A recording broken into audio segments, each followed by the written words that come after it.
pessoal, tudo bem? Eu sou a professora Kelly Camargo, professora de Física, e estaremos aqui juntos atuando na aula de OBF Júnior para sextos e sétimos anos. Na aulinha de hoje a gente vai trabalhar um pouquinho da parte de cinemática e unidades. A gente vai abordar no conteúdo também um pouco sobre as questões de área, volume, algumas grandezas matemáticas que são bem utilizadas na física e fazem parte do programa da OBF Júnior. Então, aqui a gente começa com unidades de medida. Na parte de unidades de medida, é importante a gente verificar aqui algumas unidades principais que a gente tem do Sistema Internacional de Unidades. Então, quando eu falo de unidade de medida, eu tenho que focar na parte de quantidades que podem ser medidas e expressas, seja em forma de número, ou muitas vezes a gente precisa também de alguns complementos, como direção e sentido. As grandezas físicas principais que a gente utiliza são comprimento, massa, tempo, área, volume. E aí a gente tem unidades, grandezas que são adjacentes, que seriam a questão de força, a gente tem trabalho, energia e assim por diante. As principais que a gente tem que conhecer e saber fazer conversão são, por exemplo, o comprimento. Você tem um comprimento com vários símbolos diferentes, porque você pode estar medindo um comprimento, você pode estar medindo um espaço, um deslocamento, a unidade de base dele é metro, o símbolo é M. Nem sempre na prova a gente vai estar com um comprimento em metro. Ele pode estar em centímetro, ele pode estar em quilômetro, e aí tem que fazer aquelas conversões básicas de unidades. Lembrando que 1 metro é igual, 1 quilômetro é igual a 1000 metros, você pode utilizar regra de 3 simples. Para quem não lembra direitinho da regra de 3 simples, eu vou mostrar só um exemplo aqui para a primeira unidade, mas ela vai valer para todas as unidades de vocês. Deixa eu colocar aqui. Então, eu tenho aqui, ó, que 1 quilômetro é igual a 1000 metros. Então, se eu quiser saber quanto vale 2 quilômetros em metros, eu coloco aqui e multiplico cruzado. Então, eu vou ficar aqui 2000 metros, é igual ao meu X quilômetros. Todas as conversões que a gente for fazer, elas podem ser feitas dessa maneira, sempre. Então, a gente pode converter tanto a unidade de medida de metro, deixa eu apagar aqui só, como também a unidade de medida, por exemplo, de massa. A gente tem aqui a massa. A massa, ela é dada como símbolo M, e a unidade principal do Sistema Internacional de Medidas é o quilograma. Mas você pode ter massa em gramas, você pode ter massa em toneladas, mesmo esquema de conversão que a gente viu aqui para a unidade de medida de comprimento, que seria 1 metro. 1 quilograma é igual a 1000 gramas. E aí a gente vai convertendo em regra de 3. Tempo é uma das grandezas bases também, indicado pela letra T. Unidade base do tempo é o segundo. E aí a gente converte segundo para minuto, para horas. Lembrando que 1 minuto tem 60 segundos, e 1 hora tem 60 minutos, ou seja, 1 hora vai ter 3.600 segundos. Regra de 3 também para conversão. E aqui por diante a gente tem mais algumas, que seria a corrente elétrica, que teoricamente não cai diretamente na prova de vocês. Temperatura, que seria o símbolo T. A unidade de base é Kelvin, símbolo a letra K, mas algumas vezes a gente utiliza em alguns experimentos, em algumas questões, principalmente, a gente utiliza graus Celsius quando está trabalhando com calorimetria. Quantidade de substância, que é o mol, representado por N. Intensidade luminosa, que é a candela, representada pela letra CD. Essas são as principais unidades de medidas dentro do Sistema Internacional aqui para que a gente possa trabalhar. Bom, e aí a gente vem nas conversões, Colocando aqui para vocês, só para ficar bem claro. Quando eu trabalho dentro do sistema, eu sempre vou ter que saber trabalhar com essas conversões. É comum aqui no Brasil essas unidades aqui serem utilizadas para trabalhar com as grandezas. Por exemplo, a gente vai falar de massa, a gente fala geralmente de gramas, pegue 100 gramas, 50 gramas. Contudo, no Sistema Internacional, a gente sempre vai transformar para quilograma. O comprimento, a distância, a gente costuma trabalhar em quilômetros. Por exemplo, velocidade, você vai ver do carro, a velocidade ela vai estar em quilômetros por hora. E aí você vai ver que quilômetros não é unidade do Sistema Internacional. Se eu tenho que pôr no SI, eu tenho que converter quilômetros para metros. A área ela é dada em metro quadrado. Muitas vezes a gente trabalha com centímetro quadrado. Então, se a gente vê que 1 metro é igual a 100 centímetros, né? Então, 1 metro ao quadrado seria 100 centímetros, digamos assim, 10 vezes 10 aqui, que daria para nós 10 mil, ou seja, 100 ao quadrado, só para ficar mais claro para vocês. A conversão é direta de regra de 3 também. Tempo para hora eu já comentei. A quantidade de calor, que é muito importante, inclusive caiu na segunda fase para vocês agora em questões, é a energia e quantidade de calor. Ela geralmente é dada aqui em joule, o joule é um francês, e aí a gente tem a unidade usual que é calorias. Muitas vezes em questões de calorimetria, quantidade de calor, a gente trabalha com calorias. Mas se você vai trabalhar com quantidade de calor e comparar com energia, você vai ter que fazer conversão de caloria para joule. Na prova de vocês vai estar escrito lá, 1 caloria igual a 4,18 joules. A mesma coisa, a gente faz o quê? Conversão de unidades. Regrinha de 3 simples. Na velocidade média, então o padrão da velocidade média é metros por segundo, mas a unidade usual aqui é o quilômetros por hora. Então, para fazer a conversão, você pode converter utilizando o 3,6. Quando eu vou de quilômetros por hora para metros por segundo, eu divido por 3,6. Quando eu vou de metros por segundo para quilômetros por hora, eu multiplico por 3,6. Essas são as principais. E aí, tô passando aqui, mas é rapidinho isso daqui, porque é importante vocês entenderem que vocês vão ter que estudar, dar uma revisada, que são áreas de figuras planas. Em muitas das questões, inclusive agora, recente, na segunda fase, agora de 2024, caiu para vocês a área de figura plana, que era uma parede. Você tinha que saber o número de tijolos que você precisava ter para preencher aquela parede. E aí você tem que saber calcular a área, não é verdade? Então, quando eu tenho um quadrado, é lado vezes lado. Como o lado dos quadrados tem o mesmo tamanho, fica sendo lado ao quadrado, né? Ou azinho ao quadrado. O retângulo também é lado vezes lado. Contudo, o retângulo são lados diferentes. Eu tenho um maior e um lado menor. Então, ficou aqui A vezes B. Triângulo, a área do triângulo é base, que é essa parte daqui, vezes a altura do triângulo, dividido por 2. Um paralelogramo, ele é, entre aspas, como se fosse um retângulo. Se você tirar esse triângulozinho daqui e completar ele aqui, você vê a ideia do retângulo também. Então, fica que a área é base vezes altura. Círculo, muito importante a área do círculo, que a gente utiliza círculo o tempo todo na física.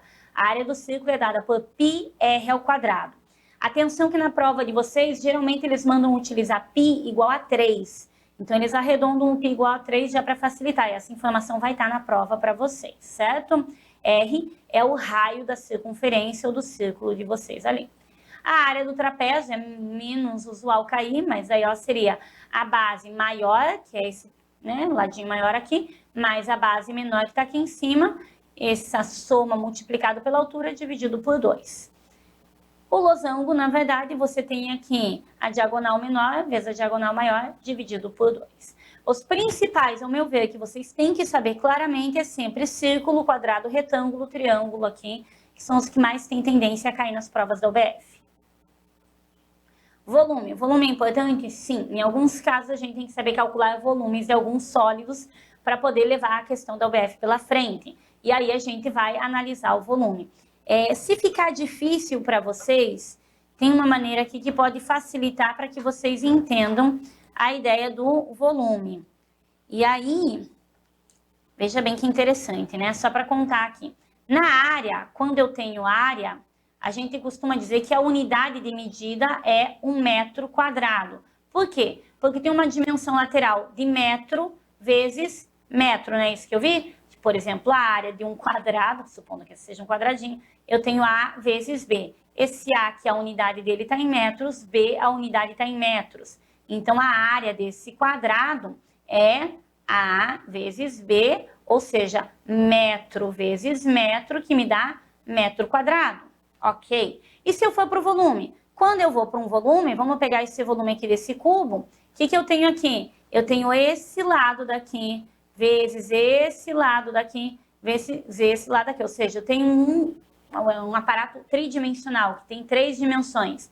Então, se você olhar para ver a unidade de volume, a gente utiliza muito o metro cúbico, não é verdade? Por que isso? Porque é A vezes A vezes A, ou seja, eu tenho metro vezes metro vezes metro. E isso aqui repete a base, somos expoente, 1 e 1 vai me dar metro cúbico. Por que eu coloquei isso aqui para vocês? Porque em alguns casos vocês podem não se lembrar, não recordar diretamente qual é o volume do paralelepípedo, qual é o volume do quadrado. Mais comum ainda, que é muito legal, é não lembrar o volume desse cara aqui, a fórmula de volume de um cilindro, né?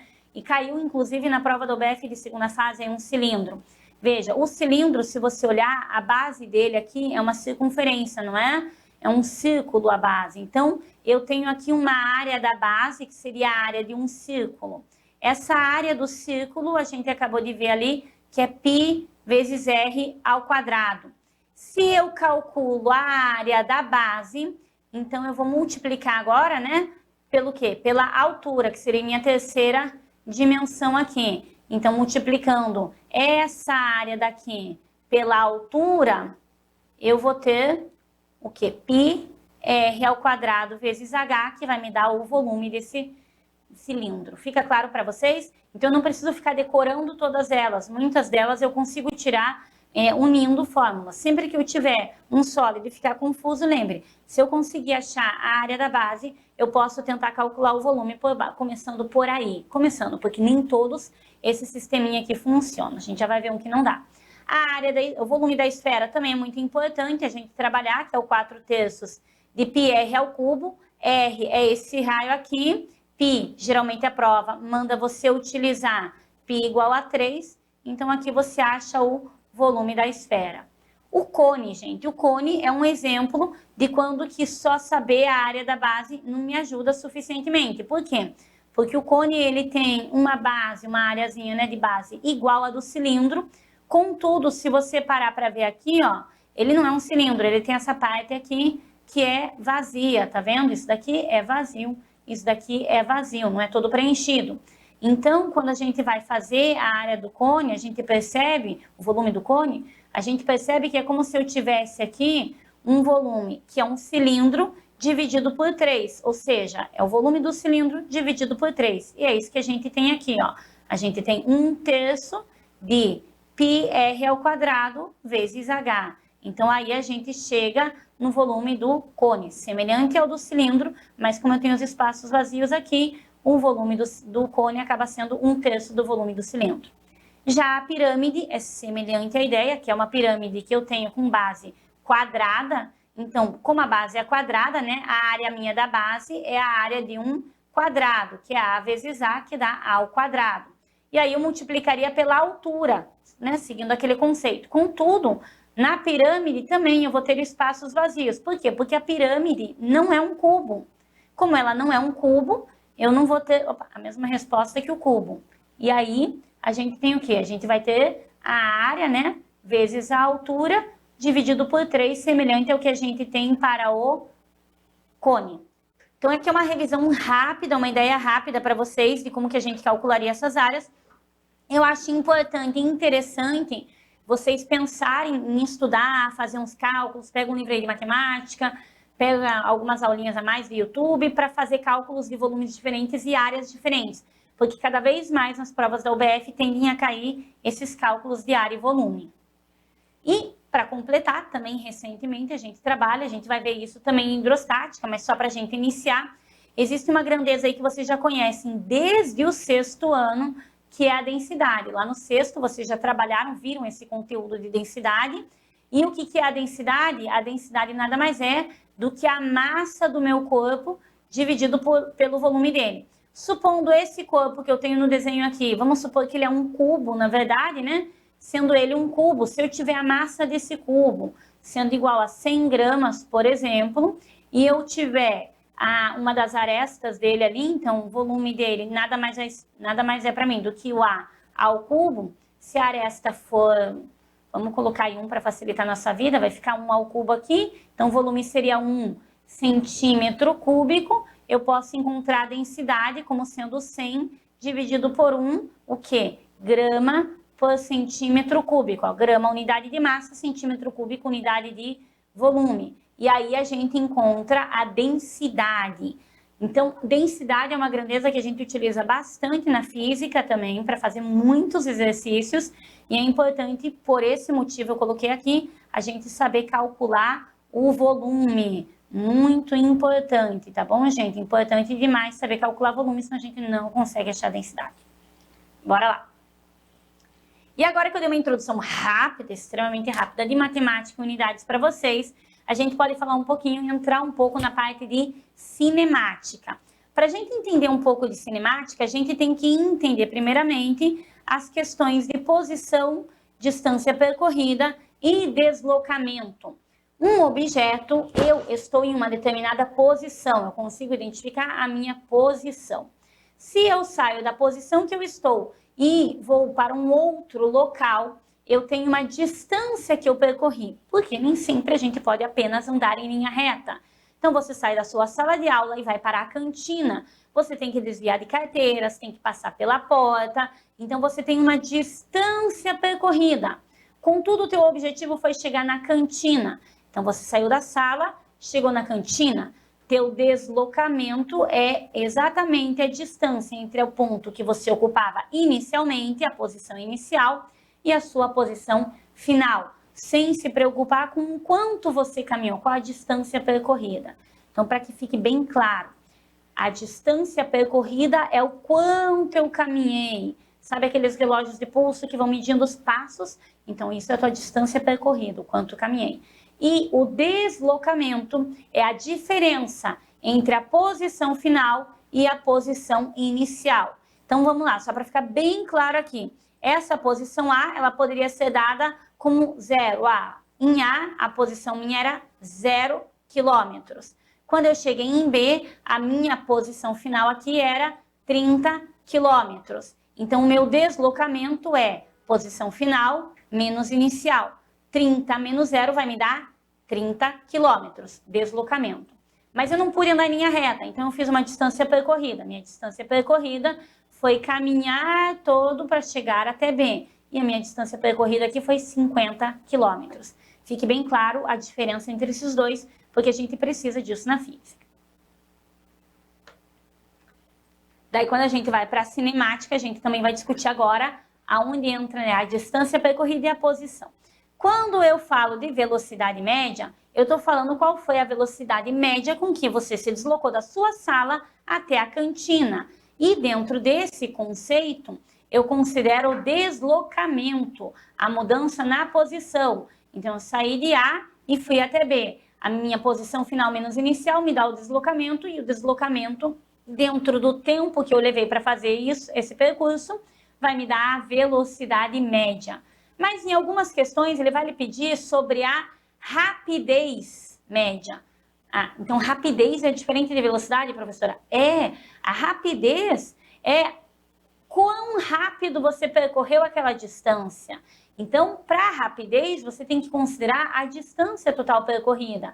Lembra aquele exemplo que a gente viu? 30 quilômetros era o deslocamento, mas a distância era 50 quilômetros. Então, para calcular a velocidade média, eu utilizaria 30 quilômetros. Para calcular a distância total, a rapidez média, né, eu utilizaria a distância total percorrida, que era 50 quilômetros. O tempo é o mesmo, porque o tempo que eu levei para sair de A e chegar em B é o mesmo. Contudo, o tipo de cálculo, se é velocidade média ou rapidez média, vai depender de usar o deslocamento ou a distância total percorrida. Vamos fazer aqui uma questãozinha rápida, bem simples, só para ficar bem clara a aplicação aqui para vocês. Então, aqui, eu tenho um objeto que se move 5 metros para a direita e depois 5 metros para a esquerda. Vamos entender o seguinte, vou desenhar aqui o meu objeto, uma pessoinha aqui. Então, ele vem aqui 5 metros para essa posição aqui, certo? Quando ele chegou nessa posição, vamos dar o nome da posição, aqui eu vou chamar de posição A, e aqui de posição B. Ele chegou nessa posição e depois ele andou mais 5 metros para a esquerda. Então, ele vai voltar para cá. Pronto. Andou 5 metros aqui para a esquerda. Bom, vamos tentar entender o que aconteceu. A distância que ele percorreu foi 5 mais 5, não é isso? Então, a distância percorrida, ele andou no primeiro momento 5 metros para a direita e no segundo momento ele andou 5 metros para a esquerda. Então, a distância percorrida dele foi 10 metros. E o deslocamento dele? Uma coisa interessante para vocês é que o deslocamento, ele é uma grandeza vetorial. Grandezas vetoriais são aquelas que eu falei lá no comecinho, que a gente enxerga na física, algumas grandezas que dependem do módulo, né, do número, valor numérico, e a unidade, mas também de um complemento de direção e sentido. Isso é o que caracteriza uma grandeza vetorial, quando eu preciso saber da direção e sentido. Lembra que eu falei para vocês que o deslocamento, ele é o quê? Ele é a diferença entre a posição final de um corpo e a posição inicial de um corpo, geralmente representado pelo ΔS. Bom, a posição inicial do meu corpo era aqui, ele estava em A, certo? E aí ele andou 5 metros para a direita. 5 metros para a direita, vocês já devem ter visto na matemática um conceito rápido, se não viram, vão ver aqui comigo, que quando eu ando para a direita, eu estou no eixo positivo do meu plano XY. Quando eu ando para a esquerda, eu estou no meu eixo negativo. Então, direita é o eixo positivo, esquerda é o meu eixo negativo. Então, quando ele foi para a direita, ele tinha 5 metros positivo. Quando ele foi para a esquerda, ele tinha 5 metros negativo. E aí, no fundo, se você for parar para ver, em vez de somar aqui 5 mais 5, igual eu fiz ali, eu tenho 5 menos 5. Ou, pelo deslocamento, né? Eu pego aqui a posição final dele aqui, ele chegou aqui numa posição onde ele estava em 5, tá desenhando, tá, agora foi 5 menos a posição que ele tinha, 5. Ou seja, o deslocamento dele é 0. Outro meio de olhar isso é, se essa posição aqui, a minha era 0, ele foi até a posição 5, mas ele voltou até a posição 0. Ou seja, o deslocamento dele é 0 metros. Puxa, então a distância percorrida dele é 10 metros e o deslocamento dele é 0. Por que é 0, professora? Porque ele voltou para o lugar inicial. Ele saiu e voltou para o mesmo lugar. Aí, vamos calcular a velocidade? O que é a velocidade média? A velocidade média é o deslocamento pelo tempo percorrido. Aqui ele não fala o tempo, vamos dar um tempo aqui, falta uma questão, vamos colocar que ele levou aqui 2 segundos. Não era muito rápido. Ele levou 2 segundos aí para se deslocar de um ponto ao outro. Então, quando eu tenho deslocamento, o deslocamento é 0 metros e o tempo aqui é 2 segundos. 0 dividido por 2 dá 0 mesmo, então ele não tem velocidade porque para a velocidade média ele ficou parado, ele não saiu do lugar, ele saiu num ponto e voltou para o mesmo ponto, então ele não teve uma velocidade média, não teve um deslocamento efetivo. Já na rapidez média, não. Na rapidez média, que eu vou chamar aqui de rapidez, vou chamar de rap aqui só para a gente pôr, com um Mzinho, eu tenho o quê? Eu tenho que a distância percorrida, então eu tenho distância percorrida pelo tempo que ele gastou para essa distância. Eu vou ter o quê? Eu vou ter 10 metros dividido por 2 segundos. Então, a rapidez dele foi de 5 metros por segundo. Então, notem, eu não tenho velocidade média, mas eu tenho rapidez média, porque ele teve uma distância percorrida diferente de 0, mas um deslocamento igual a 0. Fazer atenção para isso. Bom, ainda tomando a parte da cinemática, né? A gente tem aqui 2 tipos de movimentos que são bem comuns. Um deles é conhecido como MRU, que é movimento retilíneo uniforme, e o outro é conhecido como MRUV, movimento retilíneo uniformemente variado. O que difere principalmente de um movimento para o outro é a existência de uma aceleração. No movimento retilíneo uniforme, a aceleração é sempre igual a 0. Então, é importantíssimo aqui, ó, aceleração sempre 0. Se a aceleração é 0, ele vai estar sempre a velocidade constante. Por exemplo, se ele está parado, não tem uma aceleração, ele vai continuar parado, a velocidade dele vai ser 0. Se ele está andando a 10 metros por segundo, ele vai continuar infinitamente a 10 metros por segundo, porque não tem uma aceleração, certo? A velocidade vai ser sempre constante. Daí, nessa situação, a gente utiliza como equação horária da posição o sorvete. Isso é sorvete, ó. S igual a S0 mais VT, onde S é a posição final, S0 é a posição inicial, V é a velocidade constante e T é o tempo que eu quero saber aonde o objeto se encontra. Então, se eu tenho a velocidade Se eu tenho a posição inicial e tenho o tempo e quero saber aonde é que ele chega em 10 segundos, eu utilizo a equação horária da posição. Essa equação horária, ela parte da equação da velocidade média, que a velocidade média é igual a quem? A ΔS sobre ΔT. Mas se você parar para ver, ΔS é o quê? É S menos S0. E ΔT nada mais é do que o tempo que ele gastou. Então, partindo disso daqui, ó, eu tenho o quê? Passo o T multiplicando, vai ficar VT, o S0 que está subtraindo passo para lá vai ficar mais S0. Então, eu entro na fórmula do sorvete. Tudo bem aqui? Isso quando eu não tenho aceleração. Quando eu tiver aceleração, eu vou para um movimento retilíneo uniformemente variado, e aí a velocidade, ela varia, ela pode crescer ou diminuir com o tempo, o movimento pode ser acelerado ou retardado, e a aceleração vai ser constante, por isso uniformemente variado. A aceleração é a mesma, mas a velocidade varia. Daí, nesse caso, a gente tem algumas equações importantes, que é a equação horária da velocidade, aqui é a velocidade final, velocidade inicial, aceleração e tempo. Então, eu sei qual era a velocidade inicial do meu móvel, a aceleração que eu tenho e quero saber qual vai ser a velocidade final dele decorrido depois de passar 10 segundos. Aplico na equação horária da velocidade. E eu tenho também aqui uma equação muito bonitinha que é chamada de Torricelli, que nada mais é do que uma relação da velocidade, a aceleração e o deslocamento. Então, essa equação aqui, ela é V ao quadrado igual a V0 ao quadrado mais 2 vezes A vezes ΔS. A gente usa a equação de Torricelli quando a gente não tem o tempo. Não sei o tempo, não tenho como trabalhar com ele, então eu vou achar grandezas por Torricelli. E aí é um caminho, né? Quando você tem uma ou mais variáveis, né? Tempo e aceleração, tempo e deslocamento, você usa Torricelli porque ele não depende do tempo.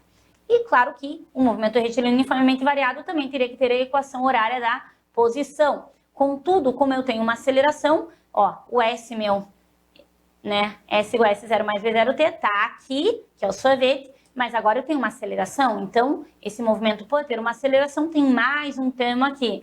E daí essa equação ela leva o nome de sorvetão, certo? Ó, sorvetão, que é a posição final igual à posição inicial mais velocidade inicial do móvel vezes o tempo mais a aceleração vezes o tempo ao quadrado dividido por 2. Isso aqui é muito importante você saber trabalhar essas equaçõezinhas e fazer alguns exercícios. Ai, tia, que exercícios eu posso fazer? Pega as provas de OBF já de primeira fase, segunda fase, pega as provas anteriores do ano passado e vai trabalhando com aquelas questões de lá, que vocês já vão pegar o jeito rapidinho. Transformações que eu já tinha falado para vocês, para passar de quilômetros por hora para metros por segundo, divide por 3,6, passar de metros por segundo para quilômetros por hora, multiplica por 3,6.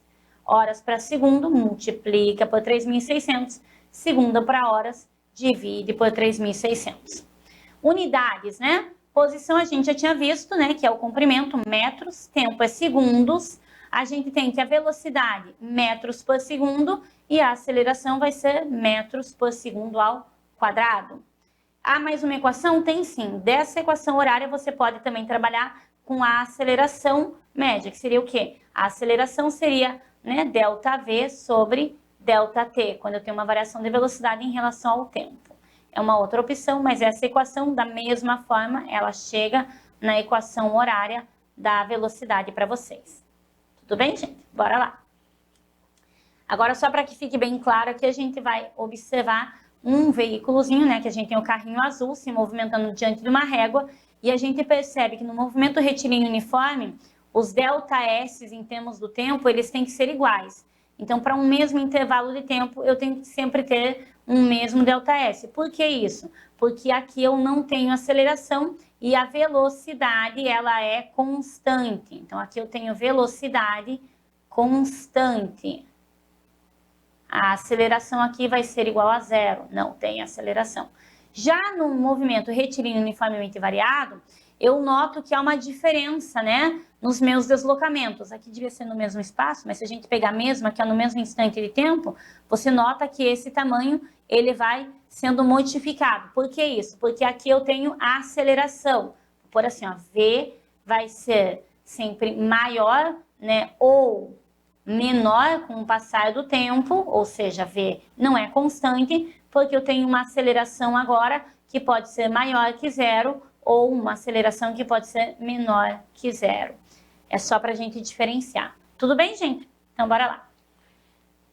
Eu sei que é rápido essas aulas, mas eles são muito mais pílulas para vocês poderem guiar e estudar um pouquinho mais física, né, para as questões da UBF que vocês vão pegar aí na terceira fase. A gente ainda vai ter algumas aulas presenciais não, online, ao vivo, para resolver exercícios também. Então, aqui, ó, cinemática. A gente tem um conceito muito importante que caiu, inclusive, agora na prova da segunda fase, tá? Que é o conceito de velocidade relativa. Ano passado, se não me engano, na terceira fase, caiu também velocidade relativa em relação a dois espelhos que se aproximavam ou se afastavam. O que seria a velocidade relativa? A velocidade relativa é a velocidade que é relativa a um objeto em relação a outro. Por exemplo clássico de velocidade relativa. Você está dentro do carro e seu carro está em movimento. Quando você olha para um colega do lado teu, dentro do mesmo carro, o colega está parado em relação a você. Então, você está parado em relação ao carro. Sua velocidade relativa em relação ao banco do carro, em relação ao seu colega que está no carro, é zero. Mas a uma pessoa que está na rua, na calçada, ou um poste que está parado na rua, na calçada, você observa que a sua velocidade é a velocidade do carro. Então, a velocidade relativa sua em relação a um poste é a velocidade do carro. A sua velocidade relativa em relação a alguém que está dentro do carro é zero, porque os dois estão parados um em relação ao outro. Essa é a ideia de velocidade relativa. E é muito importante esse conceito porque ele tem sido cobrado com bastante frequência na UBF. Então, quando eu tenho dois objetos que se movem na mesma direção, notem, esse daqui se move para cá e esse daqui se move para lá. Vou chamar um de objeto A e o outro de objeto B. Vamos só colocar aqui. Deixa meus dois objetos A, aqui, para vai. Vou chamar esse daqui de objeto B. Certo? Então, o objeto A está se movendo para a direita e o objeto B está se movendo para a direita também. Nessa situação aqui, as velocidades relativas de A em relação a B, ela vai ser subtraída. Então, o que eu tenho aqui? Que a velocidade relativa de A em relação a B vai ser o quê? Vai ser a velocidade de A menos a velocidade de B. Quando eles estão na mesma direção, a gente subtrai as velocidades. Agora, quando eles estão em direções opostas, vamos supor assim, A tá para cá e B tá para cá. Então, nesse caso, A tá indo para a direita e B tá indo para a esquerda.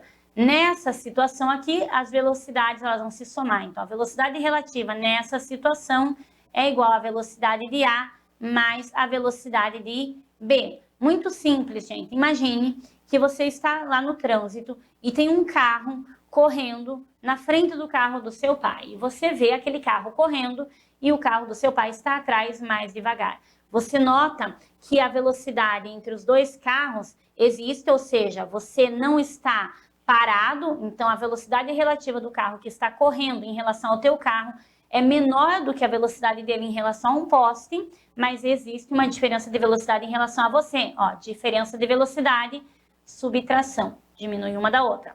Agora, se você estiver correndo em direção a outro carro que também está vindo em direção a você, vai bater, não pode fazer isso, né? Mas imagina que ele está na outra faixa. Se vem um de frente para o outro, você nota que a aproximação dos dois é muito rápida. Por que é muito rápida? Porque as velocidades se somam. Então, a velocidade relativa do carro que está se aproximando de você em relação a você que está se aproximando do carro é a soma das duas velocidades. Ficou claro isso? Vamos então aqui tentar ver a questão do exercício que caiu na UBF. Alberto e Bruno, eles moram em cidades que estão ligadas por uma estrada de 300 quilômetros de extensão. Certo dia, Alberto decide fazer uma visita surpresa a Bruno e inicia a sua viagem às 8 horas da manhã.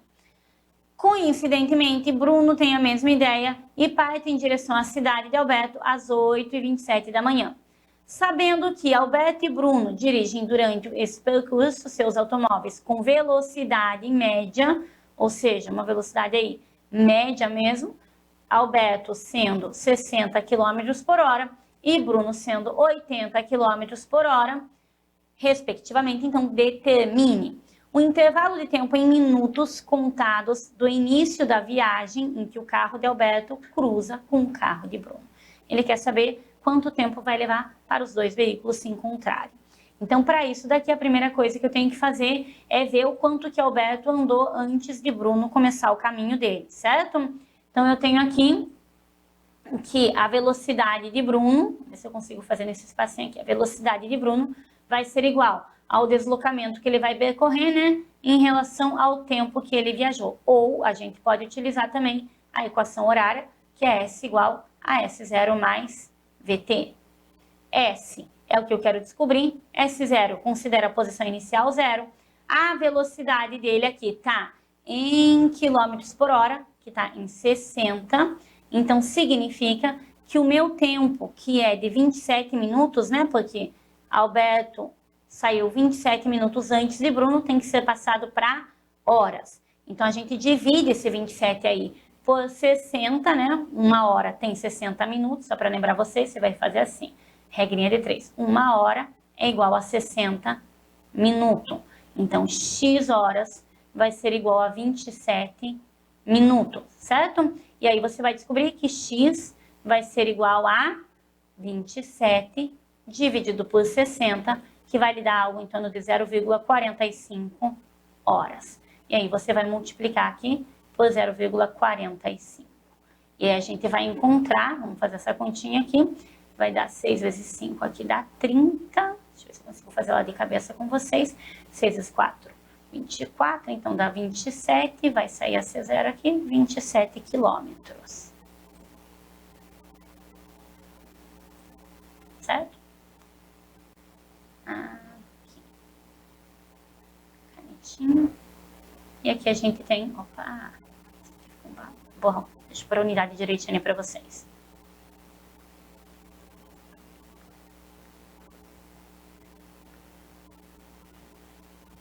Então, aqui a posição deu 27 quilômetros.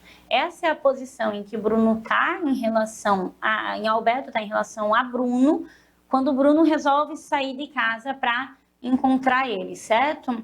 Então, dentro dessa situação, se vocês pararem para ver, ele já percorreu 27 quilômetros. Agora, se você olhar, Bruno, ele está indo, é como se fosse essa relação aqui, ó, ficou bonitinho, né? Alberto está aqui e Bruno está aqui. Eles estão indo um em direção ao outro, não estão indo em direção ao outro? Então, a velocidade relativa de Alberto em relação a Bruno é a soma das velocidades, quando os dois entram em movimento. Então, a minha velocidade relativa entre eles vai ser 60 mais 80, que vai dar 140 quilômetros por hora. Contudo, o caminho entre eles agora não é mais 300. Por quê? Porque Alberto já percorreu 27 quilômetros. Então, a gente vai ter aqui 300 menos 27. E isso vai nos dar... Eu coloquei um 24 ali por algum motivo. Então, 300 menos 27. Se fosse... Nossa, ele tá fazendo um rabisco extra aqui. Se fosse 300 menos 30, a gente tinha 270, certo? Se é 300 menos 27, a gente vai ter aí 273 quilômetros. 7 mais 3 aqui vai dar 10. Daí 280 mais 20 dá 300 quilômetros. Essa é a distância entre Alberto e Bruno agora. E aí a gente vai fazer o quê? A gente vai jogar lá na fórmula. Eu tenho aqui 273 igual. Posição inicial minha eu vou considerar 0. Eu poderia, se eu quisesse, colocar a posição inicial também, mas eu acabei fazendo a distância final. Mais a velocidade relativa entre eles, que é 140 vezes o tempo. Então, esse tempo nada vai dar do que 273 dividido por 140, que, se não me engano, dá 1,95, ou seja, 1 hora e 95. Aí a gente vai calcular, esse valor aqui de 1 hora é 60 minutos, e 95 vezes 60, deixa eu fazer aqui rapidinho para vocês, vai dar 57. Então, vai ficar no 60 mais 57, e aqui me deu 114 114 minutos. Esse aqui é o tempo de encontro, deixa eu pôr aqui embaixo para ficar mais bonitinho. Esse aqui, esses 114 minutos, é o tempo de encontro dos dois, considerando o momento em que eles já estavam os dois em movimento. Contudo, a questão me pede desde o início da viagem, tá vendo? Desde o início da viagem, quem começou viajando foi Alberto, e Alberto já tinha percorrido 27 minutos, não foi isso? Então, eu tenho que somar esses dois aqui.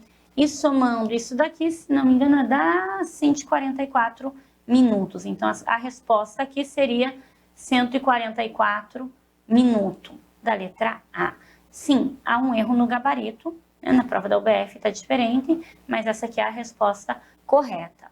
E aí, se eu quisesse saber a distância em quilômetros, né, percorrida pelo carro de Bruno até o ponto em que eles se cruzam, aí eu calculo pelo tempo. Não vou fazer isso daqui para vocês, vou deixar como tarefa para a gente resolver depois. Você tem aí o S, que é o que você quer encontrar, você tem a posição inicial, você tem a velocidade de Bruno e você tem... 141. Ah, foi 141? Sério, obrigada. Deixa eu fazer uma correção aqui com vocês. Um suporte técnico aqui, 141 minutos. Eu fiz a continha aqui de cabeça. É verdade, 141 minutos aqui. Conta de cabeça, tá vendo? Nem sempre é 100% certa. Eu devia ter aberto ela aqui para vocês. Bora lá. Então, aqui é 141. E aqui é 141 também. Eu sei que no gabarito da UBF parece que deu 128, mas não tem como dar esse 128. Isso daqui vai dar assim, ó, 141. E esse 141 eu vou multiplicar aqui, né? Então, o que eu teria? Eu teria que S é igual a 0, supondo que Bruno começou do 0. A velocidade de Bruno é 80 e eu vou multiplicar pelo tempo. Só que esse tempo está em minuto. Eu não posso usar esse tempo em minuto. Eu tenho que fazer o quê? Eu tenho que usar o tempo em horas. Mas aqui, 1,95 é o tempo só de início. Eu tenho que somar com aquele 0,45 lá também. Então, vai ficar 1,95 mais 0,45 vai me dar 2,4 aqui, 2 horas,4. Calculando isso, você encontra aqui o quanto o carro de Bruno andou até encontrar com o carro de Alberto no meio da estrada. Tá bom, gente? Então, essa daqui é uma questão que deu bastante continha, mas eu resolvi fazer porque ela foi a questão da segunda fase para vocês e eu achava legal vocês calcularem. Bom, vamos lá agora para a parte de cinemática que vai falar um pouquinho de movimento circular. Essa parte de movimento circular com vocês, eu peguei justamente para abrir e vocês poderem estudar um pouquinho mais. Eu não vou conseguir discutir tudo de movimento circular, vamos falar alguns conceitos principais. O movimento circular é aquele que anda em círculos, exatamente. Quando o móvel sai dessa posição inicial e volta nessa posição inicial, ele gasta um tempo específico. Esse tempo específico é representado pela letra T maiúscula e chamada de período. Período é o tempo de uma volta completa, certo? Então, período é o tempo de uma volta completa. Isso é muito importante. Então, o tempo que ele leva para dar a volta completa a gente chama de período. Bom, se eu quiser saber a velocidade dele em uma volta completa, o que eu tenho? Eu tenho que saber o comprimento da minha circunferência, ou a volta, o tamanho do círculo que ele percorreu aqui, que eu vou chamar de ΔS, e dividir pelo meu período. Com isso, eu consigo saber a velocidade, né, linear com que ele percorreu esse círculo. Outra coisa importante aqui é uma relação de frequência. Ele pode dar várias voltas no mesmo círculo? Pode. A frequência, ela é dada como o número de voltas que você dá em um segundo. Ou seja, no fundo, a frequência acaba sendo o inverso do período, certo? Então, a frequência vai ser o número de voltas dada no tempo de um segundo. Também é uma referência bem importante aqui. Por que é importante a gente saber essas continhas aí, professora, de movimento circular uniforme? Porque no programa de vocês, ele fala muito da questão do movimento do planeta Terra, da Terra em volta do Sol, e geralmente a gente pode aproximar de maneira grosseira esse movimento com um movimento circular uniforme. Então, supondo que eu tenho o Sol aqui, e aqui eu tenho o movimento da Terra em torno do Sol, é uma elipse, né? Mas a gente vai fingir que é circular. Esse tempo que a Terra leva para dar uma volta completa, a gente aproxima ele, que é 365 dias, a gente consegue, então, aqui ter a velocidade com que a Terra dá a volta. Sabendo a distância, dá para ter a velocidade. Sabendo a velocidade, a gente consegue achar a distância. A mesma coisa acontece quando a gente pega a Terra aqui e vai analisar o tempo em que ela dá uma volta em torno dela mesma. Por quê? O tempo de uma volta completa em torno do seu próprio eixo é o período de rotação. A gente trabalha com esse tempo em horas, geralmente aproximadamente 24 horas. Então, eu posso saber a velocidade com que ela faz a rotação, se eu souber, né, o diâmetro da Terra, que a gente sabe, ou eu posso saber aqui o comprimento, interno aqui da Terra, circular, ou se eu souber a velocidade, eu posso achar esse comprimento da circunferência aqui da Terra em torno do seu próprio eixo. É importante essas relações. Não vou abrir muito além para vocês, que eu acho que o importante é vocês entenderem essa definição aqui de período. A velocidade continua sendo o deslocamento dividido pelo tempo. Tenho velocidade angular? Tenho. Se eu falar de uma velocidade angular aqui, eu tenho um ângulo, tá vendo? Eu estou andando em círculos, então eu estou varrendo ângulos o tempo todo. E aí eu posso chamar a velocidade angular de W, certo? E vai ser o ângulo varrido no intervalo de tempo gasto. E aí eu teria um conceito de velocidade angular que eu acho que é um pouquinho menos, né, presente para vocês aqui, que é velocidade angular. Então, pegar aqui, dar uma olhadinha, tem questões da OBF mesmo, anterior, que envolvem esse período e a velocidade e distância, trabalhando com essa cinemática de movimento circular. E aí, por final, para acabar essa primeira aula da gente, essa foi a nossa aulinha mais longa, porque ela tinha bastante coisa para introduzir, a gente vai ver, analisar rapidinho aqui, leitura de gráficos. Isso daqui também é uma questão da segunda fase recente aqui de vocês, mas eu não peguei a questão como um todo, porque o objetivo aqui era entender a leitura de gráfico. Note, aqui nesse gráfico eu tenho o que a gente chama de eixo X e eu tenho o que a gente chama aqui de eixo Y, quando a gente vai fazer um plano cartesiano. Eu tenho uma dependência do que acontece aqui com o que acontece no outro eixo. Então, à medida que o tempo passa, o meu objeto, ele está em uma posição determinada. Estão vendo aqui? Dá para ver isso? Então, vamos lá. Se eu pegar o tempo de 0 segundos e pegar o tempo aqui de 0,2, tá vendo que dá 0, 0,1, 0,2, 0,3, 0,4, 0,5. Então, no 0,2 segundos, eu noto que ele está numa posição aqui de 80 centímetros. Então, ele está exatamente 80 centímetros. Se eu quiser, vamos ver se a gente consegue aqui, ó, mais ou menos uma posição de 50 centímetros, eu venho aqui, aqui também é 50, aqui também é 50, e vejo em que tempo, em que instante de tempo ele vai estar lá, aproximadamente 0,5 segundos, tá vendo? Para 50 centímetros. Essa leitura de gráfico é muito, muito importante. Eu saber relacionar esse eixo daqui, que é o X, com o eixo Y, para entender o gráfico. O que era que a questão pedia? Ela pedia qual a distância d em centímetros percorrida pelo disco no intervalo de 0 a 3 segundos. Na questão ele fala que aqui eu tenho a distância que ele está percorrendo ao longo do tempo, em uma mesa. E aí, se você olhar, cada pedaço desse daqui é uma distância, certo? Então, se eu vou de 0 até 0,2 segundos, ele percorreu 80 centímetros para ir, mais 80 centímetros para voltar. Então, aqui ele percorreu 160 centímetros. Tá entendendo? Se eu for olhar aqui, por exemplo, em 0,6, eu tenho aqui 80 centímetros, mais uma vez 80, mais uma vez 80 e mais uma vez 80. Então, até chegar aqui, ele foi uma vez, voltou outra vez, e aí a gente tem isso 4 vezes. Ó, tá vendo? Foi para cá, 80, voltou, 160, foi para cá, 240, voltou para cá, 320. Estão vendo? Então, cada caminho desse equivale a 80 centímetros. A questão quer saber no intervalo de 0 a 3. O 3 segundos está aqui. Então, ele sai desse 0 aqui e vai até 3. É fácil, gente. É só contar quantas vezes ele atravessou a mesa. Então, vamos lá. Ele atravessou 1, 2, 3, 4, 5, 6, 7, 8 vezes. 8 vezes ele atravessou a mesa e a mesa tem 80 centímetros. Então, ele andou 640 centímetros num intervalo de tempo de 3 segundos. Se eu quisesse a velocidade, poderia achar uma velocidade média aqui. Para achar a velocidade média, o que eu faria? Pegaria o caminho que ele fez, né? Não seria média, desculpa, vamos corrigir isso aqui, só apagar ali que ficou feioso. Vamos corrigir aqui, velocidade média, eu teria que fazer, vamos deixar bem claro, que agora vai ser legal brincar. Ele não pega isso aqui no problema, mas dá para ver, ó. A velocidade média, ela é dada, Deixa eu puxar para cá no cantinho. Bora lá. A velocidade média, ela é dada pelo deslocamento percorrido dividido pelo tempo gasto. Deslocamento percorrido é a posição final menos a inicial. Na inicial, ele está na posição 0.